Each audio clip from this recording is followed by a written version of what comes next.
Hello every one, good evening. ഇതെൻ്റെ ഒരു evening വ്ലോഗാണ് കേട്ടോ. ഞാൻ യൂഷ്വലി എൻ്റെ ഈവനിങ് ചെയ്യുന്ന കുറച്ച് കാര്യങ്ങളൊക്കെ ഷൂട്ട് ചെയ്തിട്ട് നിങ്ങളായിട്ട് ഷെയർ ചെയ്യാമെന്ന് വിചാരിച്ചു. അപ്പോൾ ബേബി എണീറ്റിട്ട് കുറച്ച് നേരമായിട്ട് അപ്പോൾ ഞാൻ അവൻ്റെ മുറ്റത്തിരുന്ന് വണ്ടി എണ്ണി അവന് ഉറക്കം വന്നു തുടങ്ങി. ഞാൻ അവനെ വേഗം കൊണ്ട് കിടത്തിയിട്ട് അപ്പോൾ എനിക്ക് കുറച്ച് ലോണ്ട്രി ചെയ്ത ഡ്രസ്സുകളൊക്കെ ഫോൾഡ് ചെയ്ത് കപ്പോർഡ്സിലെടുത്ത് വെക്കാനും അതുപോലെ തന്നെ അവൻ്റെ എൻ്റെ വേഗം മടക്കി വെച്ചില്ലെങ്കിൽ അതിങ്ങനെ പുറത്തിരിക്കും ഒന്നാമത്, പിന്നെ അവനും കൂടി എന്നെ ഹെൽപ്പ് ചെയ്യാൻ വരും. അതെനിക്ക് വല്ലാത്തൊരു ഹെൽപ്പാവാൻ സാധ്യതയുള്ളതുകൊണ്ട് ഞാൻ വേഗം തന്നെ അവൻ ഉറങ്ങിയതൊക്കെ മടക്കി വെക്കട്ടെ. എനിക്കിതൊക്കെ മടക്കി വെച്ച് കബോർഡിൽ കയറ്റി വെച്ചാൽ തന്നെ ഒരു ഹൈ ലെവൽ സാറ്റിസ്ഫാക്ഷനാണ്. അപ്പോൾ ഇത്ര വെയിലുണ്ടായിട്ടും ഒരു ട്രൗസർ മാത്രം ഉണങ്ങിയിട്ടില്ല. അപ്പോൾ ഞാൻ അതാണ് കേട്ടോ കാണിച്ചു തന്നത്.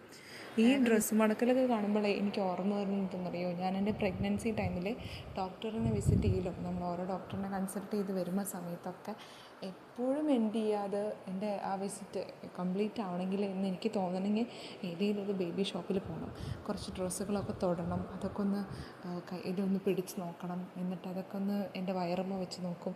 അങ്ങനെ എടുക്കട്ടെ എൻ്റെ എല്ലാ ഹോസ്പിറ്റൽ വിസിറ്റും എൻഡ് ചെയ്യുക. ഒട്ടുമിക്ക ഹോസ്പിറ്റൽ വിസിറ്റും ഇനിയിപ്പോൾ എനിക്ക് തീരെ വയ്യ, ഞാൻ ഒരുപാട് ടയേർഡൊക്കെ ആണെങ്കിൽ നമ്മൾ വീട്ടിലേക്ക് വരും. പക്ഷേ അങ്ങനെ എൻ്റെ ചെയ്താൽ എനിക്ക് എന്തോ മിസ് ചെയ്ത പോലെയാണ് ആ വിസിറ്റിൽ.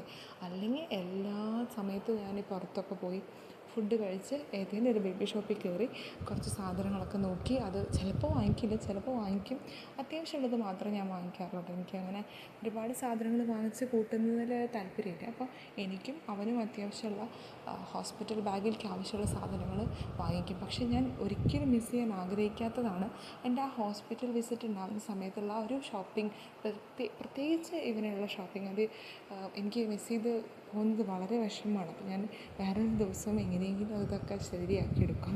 അപ്പോൾ ഏകദേശം എൻ്റെ ഡ്രസ്സ് മടക്കി വെക്കൽ പരിപാടികളൊക്കെ തീരാറായി. ഇനിയിപ്പോൾ അതൊക്കെ ഒന്ന് കബോർഡിലെടുത്ത് വെക്കണം. ഇനി പുറത്തെവിടെയെന്ന് വെച്ചാൽ ഈ ബിൽഡിങ് പോലെ അത് ഇടിഞ്ഞു പൊളിഞ്ഞ് വീഴും. അപ്പോൾ 1-2 ഡ്രസ്സ് ഉണങ്ങാണ്ട് കേട്ടോ. അപ്പോൾ ഞാൻ അതൊക്കെ മാറ്റി വെച്ചു. ഇനി അതൊക്കെ ഒന്ന് എടുത്ത് വെക്കാം. ഇനി എൻ്റെ ഒരു മീ ടൈമാണ് കേട്ടോ. അപ്പോൾ ഞാൻ എനിക്കെന്നെ പറയാം, ഞാൻ ഒന്നെങ്കിൽ ബുക്സ് വായിക്കും, അല്ലെങ്കിൽ ഇതേപോലെ വല്ല കുഞ്ഞു കുഞ്ഞു കാര്യങ്ങളൊക്കെ ചെയ്യും. എനിക്കിങ്ങനെ ഓർഗനൈസ് ചെയ്ത് വെക്കുന്നതൊക്കെ ഭയങ്കര ഇഷ്ടമാണ് കേട്ടോ. അത് എനിക്ക് കുറച്ച് ഹാപ്പി ആക്കുന്ന കാര്യമായതുകൊണ്ട് എനിക്ക് അത്ര വലിയൊരു ബുദ്ധിമുട്ടായിട്ടൊന്നും തോന്നുന്നില്ല. അപ്പോൾ ഞാനത് രണ്ടും കൂടിയിട്ട് കബോർഡിൽ എടുത്ത് വെക്കട്ടെ കേട്ടോ. 2 സെക്ഷനായിട്ട് എടുത്ത് വെക്കുന്നത്. അപ്പോൾ അതൊന്നെടുത്ത് വെച്ചിട്ട് വരാം കേട്ടോ. അത് കഴിഞ്ഞിട്ട് പിന്നത്തെ പരിപാടി എന്ന് പറഞ്ഞാൽ ചെറിയൊരു മീൽ പ്രെപ്പ് ഉണ്ട്. ഇത് ഞാൻ നിങ്ങൾക്ക് കാണിച്ചു തരാൻ വിചാരിച്ചു കേട്ടോ. ഇത് 2 ചെടികളാണ്, കണ്ടോ, നല്ല ക്യൂട്ടായിട്ടില്ലേ. ഞാൻ ഒരു ലീഫ് ഇങ്ങനെ തന്നെ ഇതിൻ്റെ ഇല കുഴിച്ചിട്ടതാണ്, പക്ഷേ വേരൊക്കെ വന്നിട്ടുണ്ട്, പുതിയ ഇലകളൊന്നും വരുന്നില്ല കേട്ടോ. അതിങ്ങനെ തന്നെ നിപ്പ് തുടങ്ങിയിട്ടൊരു 5-6 മാസം ആവാറായിട്ടുണ്ട്. ഇതേ മോഡൽ തന്നെ നിപ്പ് തന്നെയാണ് കേട്ടോ. പക്ഷേ ഇങ്ങനെ ആ പോട്ടിലേക്ക് അത് നല്ല ക്യൂട്ടായതുകൊണ്ട് അവിടെ തന്നെ നിർത്തിയിട്ടുണ്ട്. റീസെൻ്റ്ലി ഞാൻ ആഡ് ചെയ്തത് കേട്ടോ ഇത് എൻ്റെ ഇൻഡോർ പ്ലാന്റ്സിൽ. കുറച്ച് ഇൻഡോർ പ്ലാന്റ്സ് ഉള്ളൂ, ഒരു 5-10 ഉള്ളൂ. പക്ഷേ നല്ല രസമുണ്ട് കാണാൻ അല്ലേ.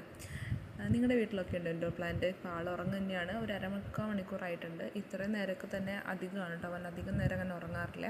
ഇത് ഞാൻ റീസെൻ്റ്ലി വായിക്കുന്ന ഒരു ബുക്കാണ് കേട്ടോ, ആറ്റമിക് ഹാബിറ്റ്സ്. വളരെ നല്ലൊരു ബുക്കാണെന്നാണ് അതിൻ്റെ ബാക്കിലൊക്കെ എഴുതിയിരിക്കുന്നത്. ഇനി വായിച്ചിട്ട് നമുക്കറിയാം. പക്ഷെ നല്ലതാണെന്ന് തോന്നുന്നുണ്ട്. ഞാനൊരു 10 പേജസ് ഒക്കെ ആയിട്ടുണ്ട്.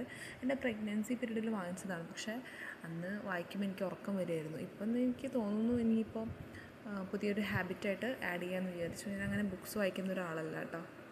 അപ്പോൾ ഞാൻ ഇതും കൂടി ഒന്ന് ഉൾപ്പെടുത്തി കൊടുക്കാമെന്ന് വിചാരിച്ചു എൻ്റെ ജീവിത രീതിയിൽ. ഇത് ഇനി പ്ലേ ടൈമാണ്. അപ്പോൾ അവന് എൻ്റെ ചെറുതായിട്ടൊന്ന് എഗ്ഗ് സ്ക്രാമ്പിൾ ചെയ്ത് കൊടുത്തിട്ടുണ്ടായിരുന്നു. അപ്പോൾ പിന്നെ ആകെ ഡ്രസ്സൊക്കെ മാറി ആൾ കുറച്ച് നേരം പ്ലേ ടൈമാണ്, കുറച്ച് നേരം കളിക്കും തന്നെ.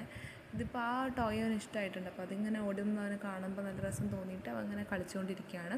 ഇത് രാവിലേക്ക് ഉള്ള മീൽ പ്രെപ്പ് ചെയ്ത് വെച്ചിരിക്കുകയാണ്. എനിക്ക് കട്ടിങ്ങും ചോപ്പിങ്ങും അവനെ വെച്ച് ചെയ്യുന്നത് കുറച്ച് പാടാണ്.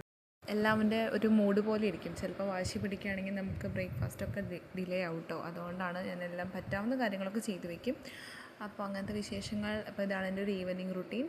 അപ്പോൾ okay guys, bye, see U.